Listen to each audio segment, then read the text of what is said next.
सबका आपके अपने YouTube चैनल की कथा टीवी पर मैं मीनू शर्मा स्वागत करती हूँ। ओम नमः शिवाय।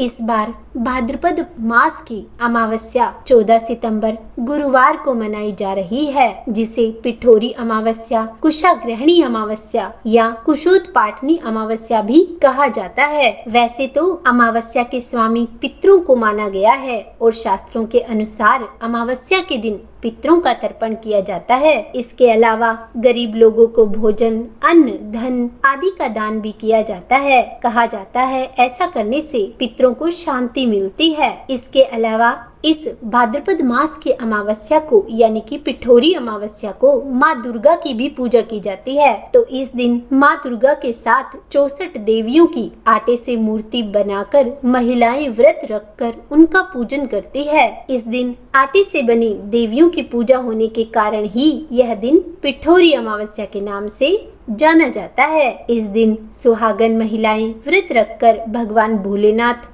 और माँ दुर्गा की पूजा करती हैं। कहा जाता है कि इस दिन यानी कि अमावस्या को शाम के समय पीपल के पेड़ के नीचे सरसों के तेल का दिया लगाने से और पितरों का स्मरण और भगवान शिव एवं शनिदेव की आराधना करने से जीवन में चारों तरफ से लाभ ही लाभ मिलता है। यह दिन पितरों की तृप्ति, पिंडदान, तर्पण और वंश वृद्धि के लिए बहुत अधिक महत्वपूर्ण माना जाता है। तो जो भी महिलाएं भाद्रपद माह की अमावस्या तिथि का व्रत करती हैं, तो वह व्रत कथा अवश्य सुनती हैं। कहा जाता है कि इस व्रत कथा को सुनने मात्र से ही पितृ ऋण से मुक्ति मिल जाती है। तो आइए रसपान करते हैं भाद्रपद अमावस्या या फिर पिठोरी अमावस्या के व्रत की कथा का। तो हो सके तो वीडियो को अंत तक देखिएगा और कथा का आनंद लीजिएगा। और हाँ, अगर कथा सुनने में अच्छी लगे तो वीडियो को लाइक एंड शेयर कीजिएगा और अगर आप मेरे चैनल पर नए हैं तो सब्सक्राइब भी कर लीजिएगा। तो इस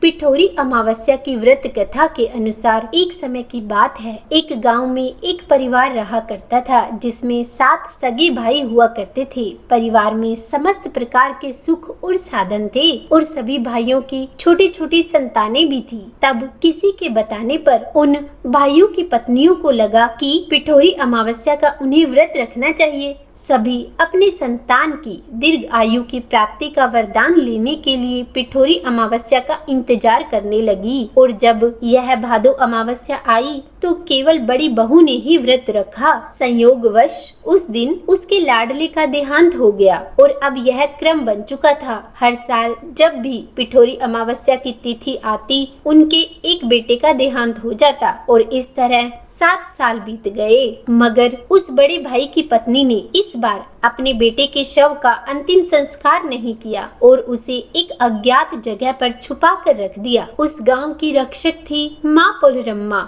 जो कि गांव की पहरेदारी किया करती थी। जब उन्होंने उस बहू का रोना सुना तो वह उनके पास गई और उन्हें धीरज बंधाकर उनके रोने का कारण पूछा। तब उस बहू ने देवी पुलरम्मा को अपनी सारी कथा कह सुनाई। तब माँ को उस पर दया आ गई और उस बड़ी बहू से कहा कि जाओ और उन सभी स्थानों पर हल्दी छिड़क दो जहाँ जहाँ उसके बेटों का अंतिम संस्कार हुआ है या फिर उसका मृत पुत्र है। तब बड़े भाई की पत्नी ने ऐसा ही किया और जब वह हल्दी छिड़क कर अपने घर पहुँची तो उसे अपनी आंखों पर यकीन ही नहीं हुआ, क्योंकि उसके 7 पुत्र घर में अपनी माँ का इंतजार कर रहे थे। और तभी से उस गांव की हर माता ने अपनी संतान की लंबी उम्र की कामना से पिठोरी अमावस्या का व्रत रखना आरंभ कर दिया। तो बोलिए पिठोरी अमावस्या की जय। आज के दिन जो भी महिलाएं यह व्रत रखती है वह यह व्रत कथा सुनती हैं या फिर पढ़ती हैं। उत्तर भारत में यह पर्व पिठोरी अमावस्या के नाम से माता दुर्गा की आराधना करके मनाया जाता है और वहीं दक्षिण भारत में यह त्योहार